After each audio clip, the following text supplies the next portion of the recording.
So, Kate Martin obviously is a player that is now available.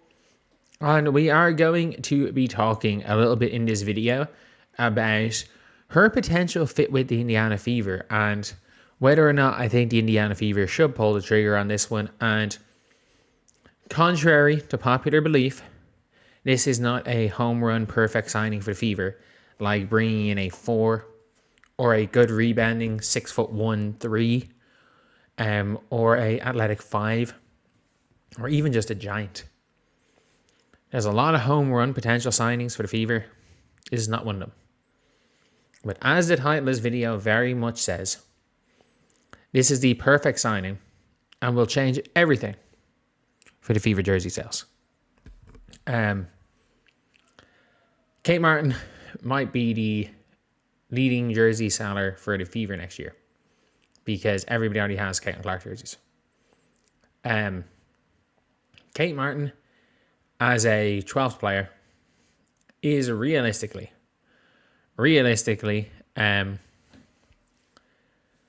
she is a she is a better option than Shatori Walker-Kimbrough. I'm going to be honest here. She plays, I'm going to say she plays harder than Shatori, but she has been a better role player. Shatori was very good in Washington. And again, look, I'm not going to pretend that I watched a whole bunch of pre-2024 Shatori Walker-Kimbrough. But in Washington, I liked her as a spark plug scorer. I thought she was pretty good in that role. Fever don't need a spark plug scorer. The Fever need a serviceable end of the bench player. And by serviceable, I mean you can sub her in from a point guard at the 2, at the 3, and she will survive. She survived in Vegas. She survived in Golden State. I got to the stage where it was like the Golden State Valkyries found it easier if they had an injury. Instead of bringing in, say, a bench player in a lot of situations. Instead of bringing in a bench player where, a couple of situations anyway. She started a few games last year. Where, for example, like it's a kind of tough one to integrate a player in the starting lineup who's been playing big bench minutes. And she was kind of like a couple of minutes a game starter at times. So, like, she started 6 games in her career. She started 2 games for Vegas. And again, Vegas put her in as a starter. She is not a great scorer. She can hit wide open jumpers. That's kind of what you need from Kate Martin. She can hit wide open jumpers. And, newsflash, she is a really, really good rebounding guard. She is, in her minutes, she is a very good rebounding guard. And that's something that the Fever really struggle with. You get a rebounding guard, and not only that, you appease your best player.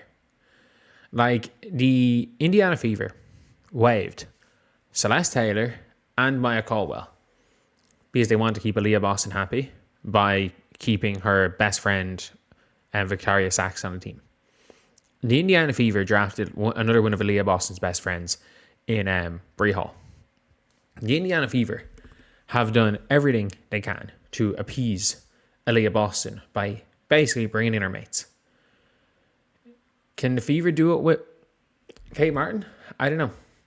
And I'm going to be real here. Kate Martin is a better option for the Indiana Fever as a 12th player than Shatori Walker-Kimbrough.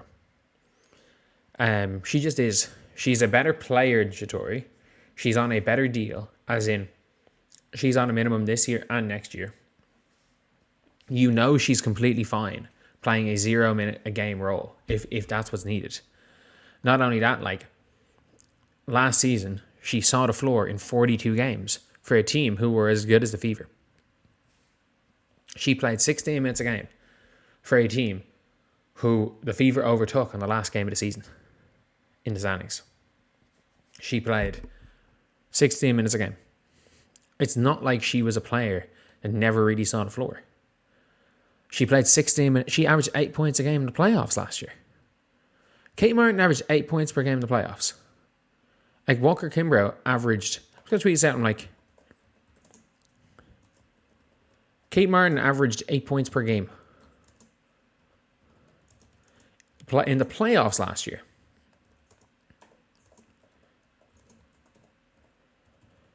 Shatori Walker-Kimbrough, I stand by this. The Walker-Kimbrough signing is one of the most brain-dead signings and promising a role, is potentially the most brain-dead signing I think a team has ever made. Because Kate Martin is not the perfect player. She's not the perfect player to bring in. But like, Shatori Walker-Kimbrough averaged 1.7 points per game last year. She played 6 minutes in the entire postseason. Like she played 6 garbage time minutes. And it's just a disaster. It's a disaster.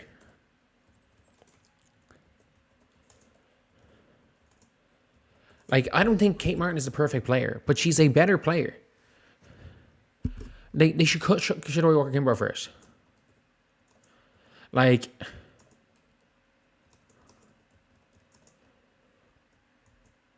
Kate's just not, she's just not the perfect player.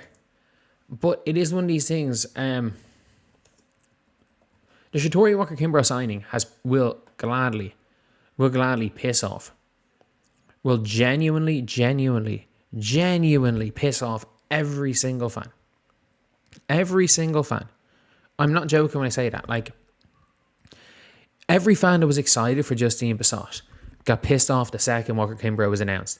And then you had people being like, oh, Walker-Kimbrough is not going to make the team. Walker-Kimbrough is not going to make the team. I'm like, no, they literally promised her a role. She's on the team. I'm like, oh, no, they just said that. No, they promised her a fucking role. Justine Bissott could have hit 8 threes in a row. Actually, they wouldn't if they would have taken her off after 2 anyway. But, like, there was nothing anyone could have done to make that team over Shatori Walker-Kimbrough. It's the reason why Shatori Walker-Kimbrough stunk it up in the first game, and they left her on the floor, while players that should have been fighting it out for a spot with her were at the end of the bench, so they just let Walker-Kimbrough do what she wanted and just go ISO. Look, Kate Martin as a signing is somebody that the Fever should do it. They should do it. Like, for being like, oh, Walker-Kimbrough's had relationships with, she has a good relationship with the team. I'm sorry. Kate Martin played in Unrivaled. From what we can see, good relationship with Leah Boston. Obviously, Caitlin Clark's one of her best friends. Really good relationship with Lexi Hall. Like, if we're even doing this based on relationships, we're keeping Shatori Walker-Kimbrough because she's friends with Maisha Hines-Allen? Like, if Shatori Walker-Kimbrough was spectacular, it's one thing. But, like, why do you need a 1 point per game end of bench vet who's a 1 point per game and a one-dimensional scorer who can't play defense when you said, oh, we brought her in for defense and she can't play defense?